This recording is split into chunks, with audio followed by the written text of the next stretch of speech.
going on YouTube? Yeah, so I guess I'm back with another video of this a look back at our old game consoles.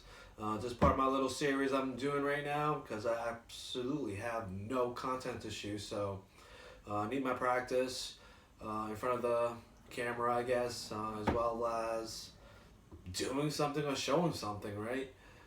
So I have two more consoles to go through, so I'm going to do one console for this video and another one, I don't know, either later today or tomorrow.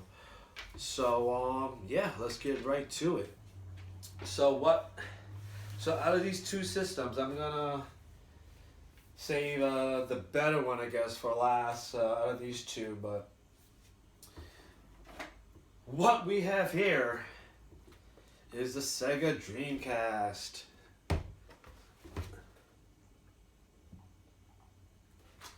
Thing is pretty heavy. Yeah, this was a great little system. I would like to say this came out in the early 2000s or late 90s. I'm not too sure. But yeah, you got the Dreamcast logo up here right in the middle. You got the power button. You got the open button.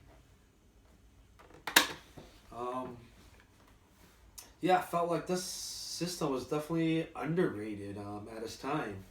I feel like a lot of people didn't pick it up, but it was one of the better systems. You could be playing with 4 players. There's 4 control slots to plug in 4 different controllers. And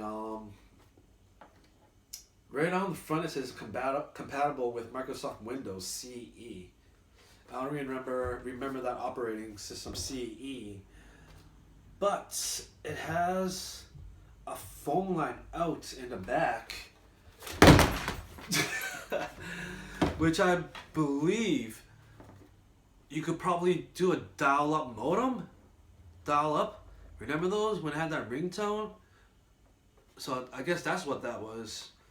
We got the AAC out, a serial port thing here, and a AV out. Down here, some ventilations. Here we go. More ventilation over here. And yeah, this is a SEGA Dreamcast. This is the bottom with some warning labels. I hope I'm getting everything in the frame. But yeah, this was great for what it is, and all the different games I got with it. One great thing about this was in high school, college, I forget, but there was a guy in our class or in our year that was able to burn us games on disc to play with the Dreamcast. So a lot of the games that I got are bootleg. Yeah, I have no idea how that worked or how that happened, but this guy figured it out. He was selling games to us on a down low, I guess, while we were in school, and it was amazing. You know, multiplayer games, those are always fun. And yeah, definitely good pricing because of the bootleg disc. And I believe Dreamcast, I have 2 controllers here. That was one of the initial ones to have this big kind of a controller style with the triggers. On the top, you got the analog stick, the D-pad, then you got your A, B, X, Y buttons.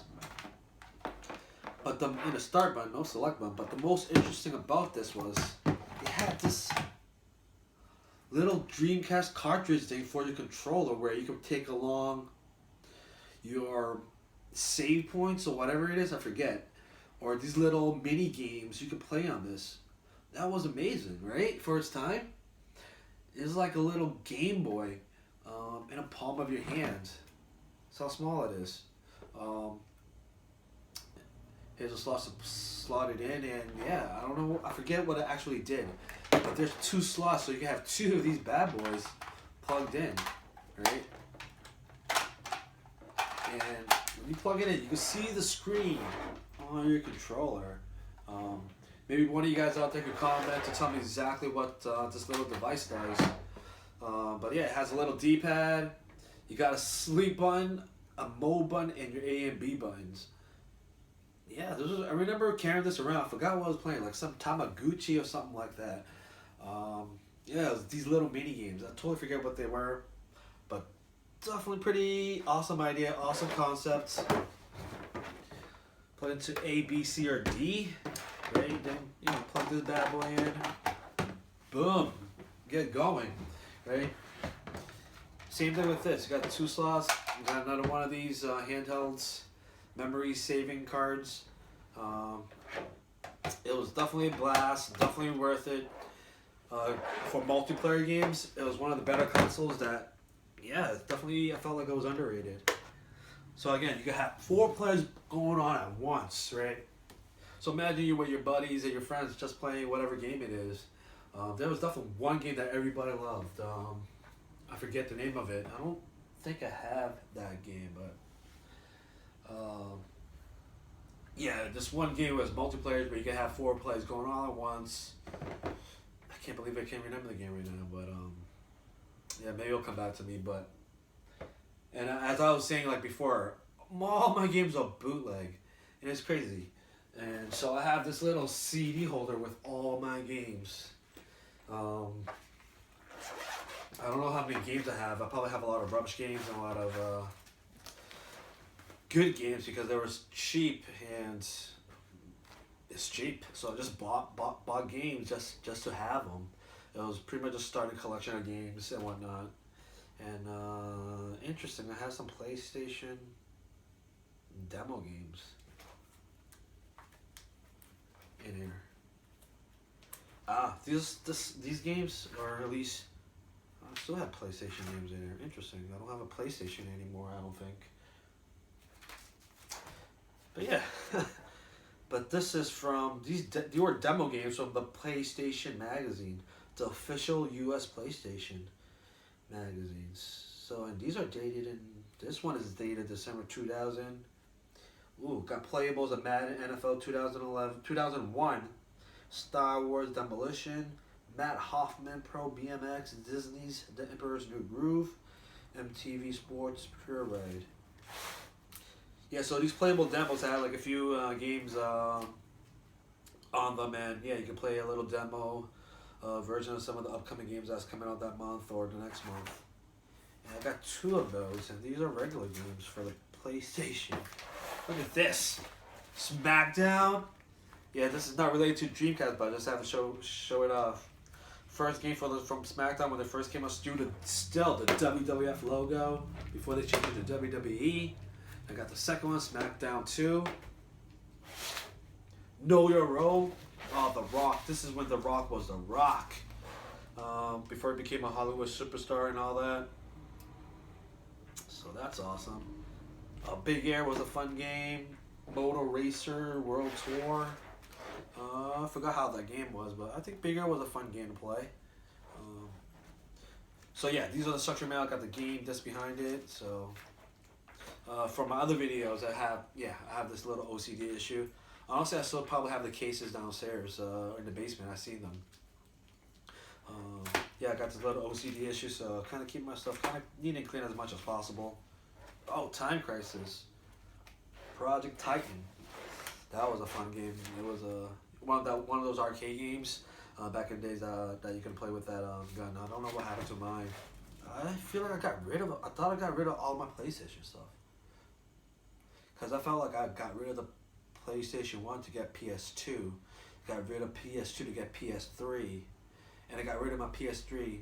About to get PS4 then. Kind of forgot about it. And never thought about it again.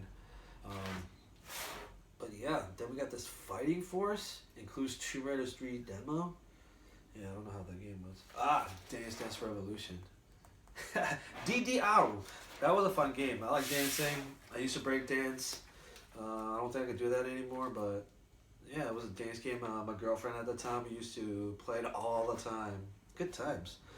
Good exercise. You definitely sweat it out a bit, but Good times. So got something to, yeah. So let's get back on track with the Dreamcast games. Look at this, it's all bootleg, all copy disc. And the amazing thing about it was, or I mean, not the amazing thing, but the way you would play these games, you have to boot the system up itself with a boot disc. So here we go. We got the boot disc. It's labeled boot disc. So what we'll do, pop this bad boy in, powered it on, let it load, do its thing, and then maybe after 30 seconds or so, pop it back open with it still on, and load the game you want to play. And that's how it worked. And everything worked amazingly. There was really no troubles or any kind of things like that. It was fairly straightforward. But I guess you just got to know the person who can make these bootleg games, and that was very key into getting the top-notch games that was being offered for a fraction of the price. And I definitely got a lot of good hits in here. Crazy Taxi. It's gonna be hard to see, but I don't know if I'm going to get this into the camera frame. But I got Marvel vs. Capcom 2. Awesome game. Crazy Taxi. What was it? Tokyo Extreme Racer. Great game. Whoa, I got WWF Royal Rumble. I might have to find my video audio outputs and input lines. I want to play that. Well, we got the Olympics, Sydney 2000. Soul Calibur. Soul Calibur was an alright game. It definitely cannot compare to Marvel vs. Capcom or the Street Fighter series. I'm pretty sure there was some following for it, but it just wasn't the same. Then we got Jet Grind Radio. I believe you are like a rollerblader, and rollerblading through the street, grinding rails and whatnot. Oh, Dino Crisis. I don't know, was this game any good? Was this a shooting game? It seems like a game that I want to play now, actually. Then we got Ultra Tennis. Ultra Tennis was a great game to play with your buddies or playing with against somebody. Really fun game. Gauntlet Legend. I think that game was alright. I don't recall a lot of these games, but I just remember, the cost of these bootleg discs. It made everything even more fun because it was so cheap and available to you. I believe this is definitely high school, because I remember walking down the hall, bumping into that guy who made these discs, and he'd be like, "Hey man, what new games you got?" And he'll let us know, and we'll tell him what we want. He'll get it for us. I believe charges like, I don't know, $20 a pop for a disc. I mean, that's time disc, and this wasn't like super cheap back then. What is it now? I don't even know. A couple cents for a disc. But back then, to burn even these are CDs. It's not even DVDs. These are CDs. So it's not even DVDs. And burning anything to disc back then was definitely a little bit pricier than now. Where as of like 2017, it's fairly common to burn music. Actually, I don't know if people still burn music to disc anymore, since there's like Spotify and Pandora or Sirius Radio. But yeah. NFL 2K1, NBA 2K1. Wait, so this is 2001? I was in college. I forget. Then we got Rival School 2. Ready to Rumble 2. Oh, that was the boxing game, Ready to Rumble, I believe. That was a fun game. Then we got King of Fighter Evolution. More fighting games. Tony Hawk 2, great game. 18-wheeler. Yeah, it was alright. Love the concept, but I don't know. I guess you gotta be really, really into driving 18-wheelers to really enjoy the game. But it's an alright game. Ooh, Rainbow Six Rogue Spare? I don't remember playing this game on the Dreamcast, but I played Rainbow Six Vegas and another one for the PS2 or 3, and that was a great game. Really fun. Rainbow Six definitely came out with some good games. Oh snap, I got some real games. Wait, no, I think it's just one real game.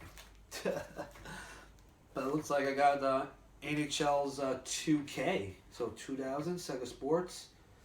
Who the fuck is this guy? Sergei Fedorov? Number 14 from the Detroit Flyers? Shit. No, Red Wings. Detroit Red Wings. Jesus. I don't know who that is, though.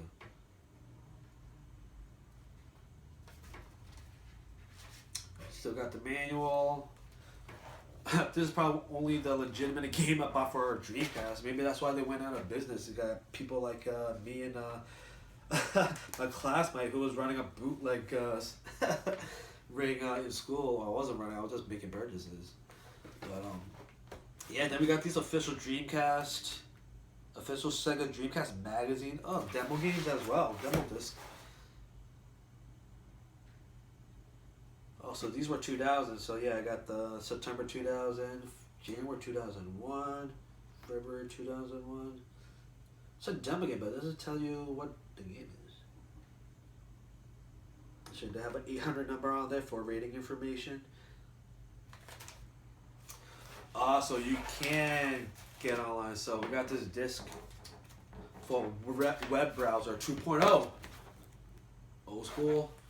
So I guess you'll hook up your system to your phone line and load this disc and hopefully get online.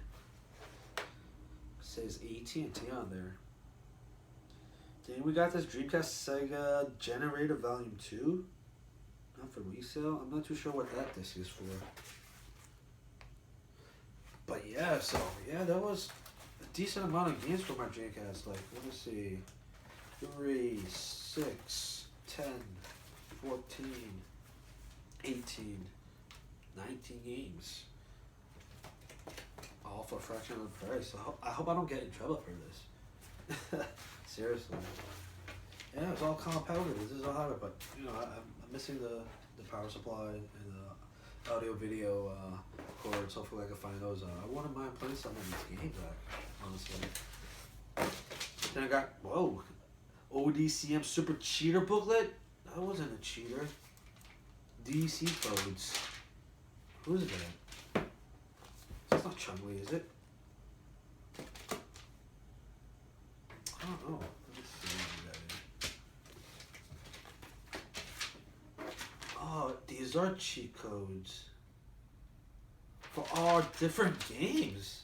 That's why I kept this.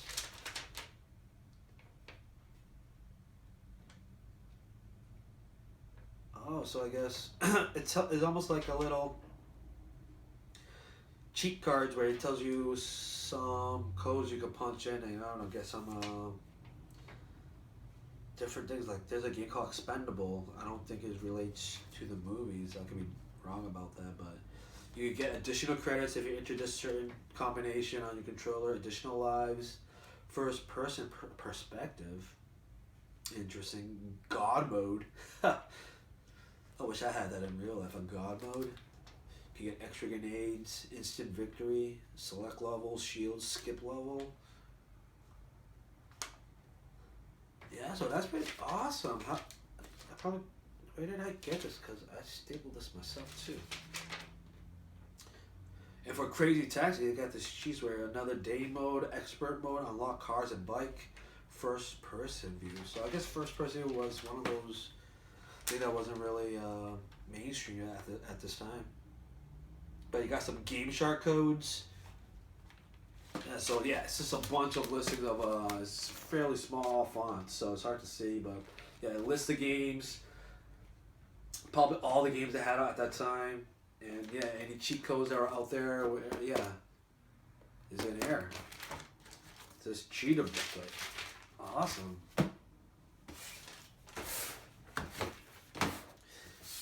Then we got some other notes, post-it notes.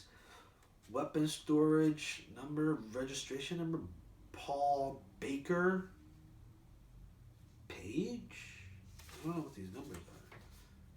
I can't even read this. Red and green, blue and orange. Lock code. I will want to say, is this for... I was thinking it was, is this Snake? No. Metal Gear? Chef's room. Huh. I don't know why, but this reminded me that this information is for Metal Gear Solid. I don't know. has my weapon storage number, my registration number, my Paul Baker page number. Interesting. Got more cheat codes, I guess, from here. Probably definitely from one of the magazines for sure. Tony Hawk's Pro Skater 2 cheats.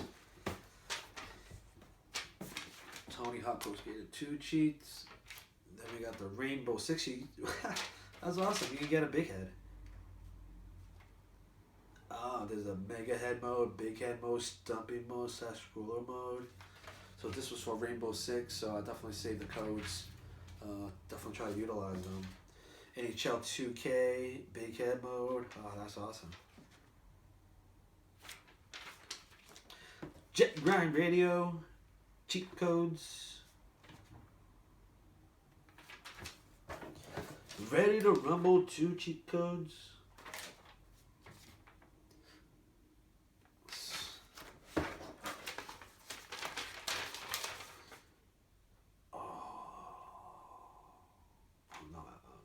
This is so we got Dino Crisis. Is that the game I said earlier? Dino Crisis, Rush 2049, NBA 2K1, Looney Tunes Space Race, Quake 3 Arena. Yeah, so it's just a bunch of cheat codes that I saved and put away. So, you know, trying to beat the game or trying to win. Sometimes you just gotta cheat a little bit, right? Just don't get caught. Just don't get caught. So yeah, that was the SEGA Dreamcast with all these games. Yeah, in a little CD case, bunch of cheat codes.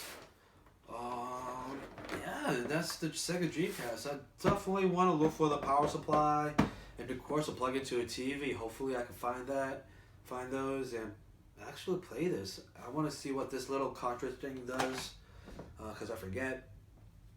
But I remember, yeah, this was a great system to have, underrated, 100%. Yeah, that's it for the SEGA Dreamcast. Hope you guys enjoy that. Stay tuned for another video. Boom, latest.